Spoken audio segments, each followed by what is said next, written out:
Shalom, saudaraku yang terkasih dalam Tuhan dimanapun saudara berada. Salam jumpa kembali dengan saya Pendeta Hondi Panjaitan.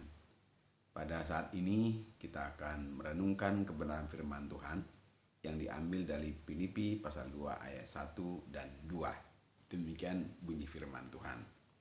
Jadi karena dalam Kristus ada nasihat, ada penghiburan kasih, ada persekutuan roh, ada kasih mesra dan belas kasihan. Karena itu sempurnakanlah sukacitaku dengan ini, hendaklah kamu sehati sepikir dalam satu kasih, satu jiwa, satu tujuan. Saudaraku yang terkasih dalam Tuhan, yang menjadi perenungan kita untuk saat ini adalah kata supaya kita menjadi satu hati atau satu pikiran. Saudaraku yang terkasih dalam Tuhan, untuk bisa sehati dan sepikir di dalam Tuhan, tentunya ada langkah-langkah yang harus kita lakukan agar hidup kita bisa sehati dan sepikir atau satu pikir, satu tujuan, satu kasih. Saudaraku yang terkasih dalam Tuhan, untuk bisa sehati sepikir, kita harus yang pertama adalah kita harus hidup di dalam Kristus. Orang yang hidup dalam Kristus, maka dia bisa menjadi sehati dan sepikir. Karena di dalam ayat yang pertama dikatakan, jadi karena dalam Kristus ada nasihat, ada penghiburan kasih, ada persekutuan roh, ada kasih mesra dan belas kasihan. Dari ayat 1 ini sangat jelas mengatakan kepada kita bahwa untuk bisa sehati sepikir atau sepikir, kita akan menjadi sulit kalau kita tidak di dalam Kristus. Seseorang yang hidupnya dalam Kristus, maka dia bisa menjadi sehati sepikir yang positif. Tapi kalau kita di luar Kristus, kita akan menjadi sehati sepikir atau sepikir di luar daripada kebenaran atau di luar daripada hal yang positif.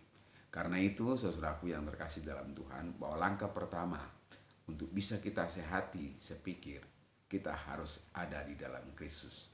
Orang-orang yang berkumpul dalam suatu kumpulan, dalam satu organisasi, atau dalam suatu sinode, atau dalam suatu apapun komunitasnya. Kalau komunitas itu, kumpulan itu, sinode itu, organisasi itu tidak di dalam Kristus, maka menjadi sulit untuk sehati, sepikir di dalam hal yang benar. Karena itu saudaraku yang terkasih dalam Tuhan, maka dalam ayat 1 jelas dikatakan, jadi karena dalam Kristus ada nasihat, ada penghiburan kasih, ada persekutuan roh, ada kasih mesra dan belas kasihan.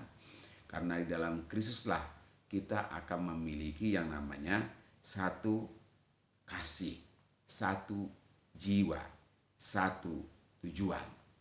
Karena itu mari kita sungguh-sungguh, orang yang mau menjadi sehati sepikir, pastikan diri kita masing-masing adalah benar-benar di dalam Kristus. Kita benar-benar hidup dan takut akan Kristus. Kita benar-benar dipimpin oleh Roh Kudus dan hati pikiran kita tetap di dalam Kristus. Yaitu bagaimana orang ada di dalam Kristus, tentunya orang itu harus lahir baru dan percaya kepada Yesus. Hanya orang yang lahir barulah yang boleh atau dapat hidup di dalam Kristus. Kalau saudara belum lahir baru, belum terima Yesus, belum percaya Yesus, maka menjadi sulit orang itu menjadi hidup di dalam Kristus, melainkan dia hidup di luar Kristus. Karena itu orang yang bisa sehati sepikir, langkah pertama adalah kita harus di dalam Kristus, yaitu kita harus sudah lahir baru berjumpa dengan Kristus. Yang kedua, saudaraku yang terkasih dalam Tuhan, bahwa orang yang akan bisa sehati sepikir, kita harus melakukan ajaran Kristus. Kita harus melakukan apa yang difirmankan Tuhan dalam hidup kita. Maka menjadi sulit sehati sepikir kalau kita tidak melakukan firman Tuhan.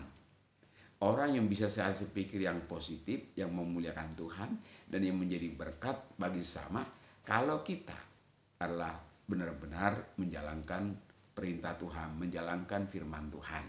Karena itu dikatakan dalam Yohanes 13 ayat 34-35 dikatakan bahwa kita harus hidup saling mengasihi. Kita juga harus hidup di dalam kasih Kristus. Maka dikatakan dalam Filipi pasal 2 ayat yang kedua dikatakan, karena itu sempurnakanlah sukacitaku dengan ini, hendaklah kamu sehari sepikir dalam satu kasih, satu jiwa, satu tujuan. Kita akan bisa satu kasih, satu jiwa, satu perasaan, satu tujuan kalau kita menjalankan akan perintah Tuhan, kalau kita menjalankan akan firman Tuhan dalam hidup kita. Kalau kita sungguh-sungguh tunduk dan taat kepada firman Tuhan, maka kita akan menjadi orang yang bisa sehati sepikir. Karena orang yang kita ajak dalam organisasi dan kita yang gabung dalam suatu komunitas, kalau orang-orangnya itu adalah hidup dengan takut akan Tuhan, hidup dengan sungguh-sungguh tunduk dan taat kepada firman Tuhan, maka kita menjadi bisa sehati sepikir dalam hal yang positif, yang menyenangkan dan memuliakan Tuhan, dan yang menjadi berkat bagi sesama kita. Karena itu, saudaraku yang terkasih dalam Tuhan, jadilah pribadi-pribadi yang benar-benar tunduk dan taat kepada firman Tuhan. Karena firman Tuhan itu adalah menjadi undang-undang dasar hidup orang Kristen. Karena itulah, untuk bisa sehati sepikir, siapapun dalam sebuah komunitas bisa sehati sepikir, bisa berjalan dalam satu tujuan, kita akan bisa mencapai itu jika orang-orang yang di dalam kumpulan itu adalah benar-benar takut dan tunduk kepada firman Tuhan. Yang ketiga, saudaraku yang terkasih dalam Tuhan, bahwa untuk bisa sehati sepikir itu harus benar-benar menempatkan orang lain minimal sama pentingnya dengan diri kita. Itu minimal. Kalau kita belum bisa menempatkan orang lain sama pentingnya minimal dengan diri kita, bagaimana kita bisa menjadi sehati sepikir? Kita akan cenderung mementingkan diri kita, kelompok kita, atau orang-orang yang berkepentingan di dalamnya. Karena itu, mari kita sungguh-sungguh untuk mampu menempatkan orang lain ya minimal sama pentingnya dengan kita, sama berharganya dengan kita, sama faedahnya, sama kegunaannya dengan kita. Sehingga dalam kumpulan kita bisa mencapai kesehatian, kesepikiran, kesetujuan, dan dalam semua apapun yang kita lakukan bisa berjalan bersama-sama untuk mencapai tujuan bersama. Karena itu, saudaraku yang terkasih dalam Tuhan, di dalam Filipi pasal 2 ayat yang ketiga dikatakan, dengan tidak mencari kepentingan sendiri atau puji-pujian yang sia-sia. Sebaliknya, hendaklah dengan rendah hati yang seorang menganggap yang lain lebih utama daripada dirinya sendiri. Jadi dari ayat ini sangat jelas dikatakan kepada kita, bahkan dikatakan harus bisa memandang orang lain lebih utama daripada diri kita sendiri. Dari ayat ini saya hanya coba menyederhanakan, yaitu dengan mengatakan bahwa minimal kita bisa memandang orang lain sama berharganya, sama pentingnya, sama bergunanya, sama-sama kedudukannya di hadapan Tuhan. Karena itu jangan pernah melecehkan orang lain, jangan pernah merendahkan orang lain, jangan pernah juga memperlakukan orang lain dengan semena-mena dan di bawah apa yang kita pikirkan. Karena itu perlakukanlah orang lain sama pentingnya dengan kita, sama berharganya dengan kita. Atau lebih baik lagi kalau memandang mereka lebih utama daripada kita, seperti yang difirmankan Tuhan. Tapi saya kira minimal lah kita bisa memandang dan memperlakukan orang lain sama pentingnya dengan kita. Lalu langkah yang ketiga, saudaraku yang terkasih dalam Tuhan, yang perlu juga kita perhatikan dalam bagian ini, yaitu bahwa kita juga harus memperhatikan ini, yaitu bahwa kita harus berani untuk merendahkan diri. Kita harus berani juga untuk merendahkan diri kita. Di dalam firman Tuhan dijelaskan kepada kita bahwa Yesus, walaupun sudah dalam rupa Allah, tidak menganggap kesetaraan itu sebagai milik yang harus dipertahankan, melainkan telah merendahkan dirinya dan taat sampai mati, bahkan sampai mati di kayu salib. Itu dalam Filipi 2 ayat 8 sangat jelas dikatakan di sana bahwa untuk bisa kita merendahkan diri kita, menjadi pribadi yang berani untuk merendahkan diri kita adalah jikalau kita benar-benar sungguh di dalam Kristus. Karena itu, saudaraku yang terkasih dalam Tuhan, untuk bisa sehati sepikir, kita harus menurunkan harga diri kita. Kita harus berani merendahkan diri kita.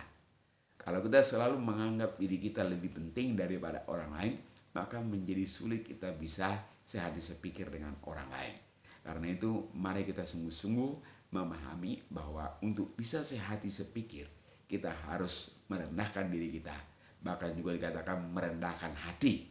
Merendahkan diri artinya jangan terlalu kita mementingkan diri kita, terlalu menganggap diri kita lebih utama dari orang lain, terlalu kita menganggap diri kita lebih pintar atau lebih hebat dari orang lain. Itu salah.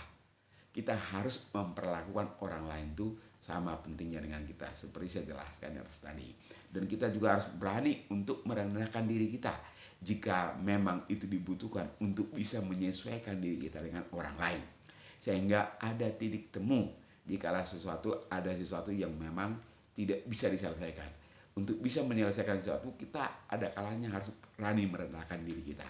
Kita harus berani merendahkan hati kita, sehingga kita bisa menyamakan diri kita dengan apa yang memang hendak diputuskan dalam suatu keputusan untuk kesehatan, untuk kita bisa bersama-sama. Saudaraku yang terkasih dalam Tuhan, bagian berikutnya yang terakhir adalah bahwa untuk bisa sehati sepikir dalam Tuhan, kita juga harus berani melepaskan hak kita, harus berani melepaskan kepentingan kita. Kalau orang hanya mementingkan dirinya sendiri, maka ini menjadi penghambat untuk bisa sehati sepikir. Kita harus berani melepaskan kepentingan kita.